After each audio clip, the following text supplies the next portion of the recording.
அவ்வளோதான். சரி, ஒவ்வொரு ப்ரொஃபஷனுக்கும் ஒரு ஒரு எத்திக்ஸ் இருக்குது, ஒரு பேக்ரவுண்ட் இருக்குது. ஸோ நான் யோகா ஃபீல்டில் இருக்கனால ஜிம்மு நல்லா இல்லைன்னு நம்ம சொல்ல மாட்டேன். ஸோ அது ஒரு சட்டன் ஒரு லிமிட்டேஷனோடு அதை நீங்கள் தாராளமாக பண்ணலாம். ஏன் நீங்கள் எடுத்துக்கணும், யோகா பண்ணாலே நீங்கள் நல்லா ஜிம் பாடி மாதிரி வைக்கலாம். நீங்கள் பழைய நம்முடைய சிவ மார்க்கத்தில் போன நிறைய ரிஷிகள் மகான்கள்லாம் பாருங்கள், நல்ல கட்ஸோடு அப்படி இருப்பாங்க, ஒரு பாடி பில்டர் மாதிரி தான் இருப்பாங்க.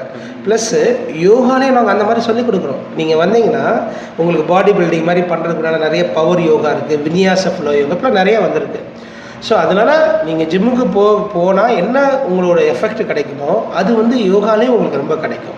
உங்களுடைய விருப்பம், சரி எனக்கு ஜிம்மு போனால் நல்லாயிருக்குன்னு நீங்கள் ஃபீல் பண்ணிங்கன்னா அதுக்கு நீங்கள் போகலாம். இல்லை சார் யோகா போனால் ரொம்ப நல்லாயிருக்கும்னு ஃபீல் பண்ணால் நீங்கள் யோகாவுக்கு வரலாம்.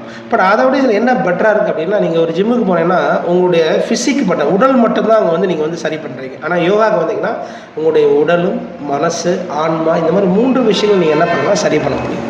ஸோ அப்போ